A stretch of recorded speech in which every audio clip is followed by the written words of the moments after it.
What's really good, YouTubers? Today I will be teaching you how you too can play the Wii on your computer.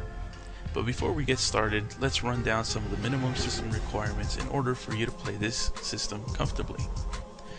First of all, your computer will need to have at least a 3 GHz dual-core processor coupled with an 8 series NVIDIA card or at least a 3000 series ATI card.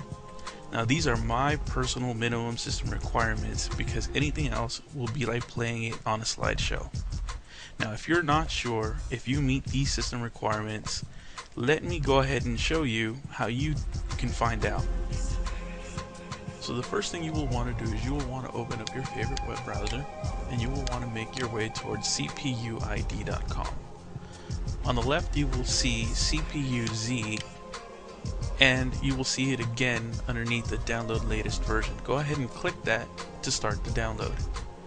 Now in order to find out what graphics card you have, you will want to make your way towards techpowerup.com. Click under our software and then click on GPU-Z. Now on this new page, go ahead and scroll all the way down and then click on the blue arrow below the word downloads. On this new page, go ahead and click on the latest version and then go ahead and click on download now on the right hand column. This will take you to a page that has a bunch of mirrors. Pick whichever one is closest to you and click it to start the download. Once your 2 downloads are complete, you can go ahead and minimize your browser. The first thing we'll do is find out what kind of graphics card we have. To do that, open up GPU-Z and make note of what it says for name. Now I happen to have an NVIDIA card. You might have an ATI card. The important thing is that if you're an NVIDIA user, you need at least an 8, 9, or 200 series video card, while if you're an ATI user, you need a 3000 or 4000 series. Now, if you don't have that, you're more than welcome to try anyways, but again, performance will probably be lacking. Now, once you memorize what kind of video card you have, you can go ahead and close this window. We'll be finding out what kind of processor we have next. Now, unzip your CPU-Z archive and then navigate your way towards cpuz.exe. The things that you'll be wanting to look out for will be core speed, number of cores, and instructions. Dolphin requires that you at least have SSE2 installed, while I recommend that you have at least 3000 MHz and at least 2 cores with 2 threads. If you don't have these two, that's perfectly fine, but again, performance will be lacking. You definitely need at least SSE2 or it won't work. With that in mind, you can go ahead and close out CPU-Z and go back to your favorite browser. Some of the more common problems Dolphin users experience can be solved with updating drivers or updating DirectX. In this step, I'll show you where you can get these updates. If you're an NVIDIA user, go ahead and make your way towards nvidia.com and select download drivers. Scroll down midway and you'll find beta and archive drivers. You'll be presented with a little questionnaire where you will fill out what kind of card you have. In my case, I have a 200 series GTX 260. And even though I'm on Windows 7, I'll go ahead and I'll click Vista 64-bit. You, of course, will pick whatever operating system you're using. Once you're done, hit search, and then amongst the list, find which one was released the most up to date. In this case, it's March 23rd, 2009. Go ahead and click on the download link, and after you've agreed to their software license, hit download now. If you are an ATI user, make your way towards game.amd.com and under drivers and tools you'll be presented with the list of the types of drivers that they offer. What you want is video card drivers.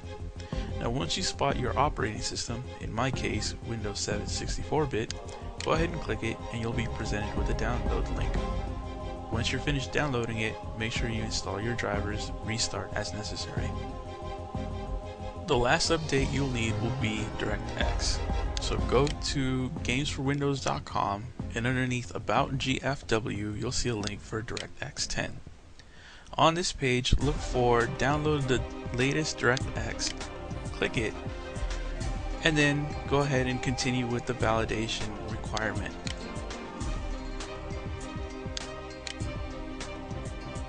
Once your download is complete, go ahead and run DX Web Setup, accept the agreement, and it'll find the needed components for your computer. In my case, I didn't need any. So once that's complete, you can go ahead and finish, and you're ready to start configuring Dolphin. Going back to your browser, go to dolphin-mu.com and find the link labeled discussion forum. Scroll all the way down until you see general discussion, and here you'll be presented with nightly builds. My personal favorite is Lanny Boy's unofficial SVN build topic. On this page you'll find 32 and 64-bit builds.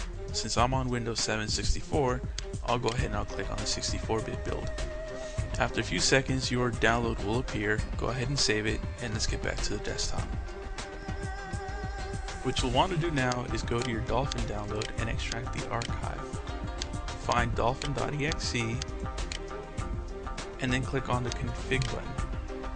On this new window, disable idle skipping, optimize quantizers, and use panic handlers.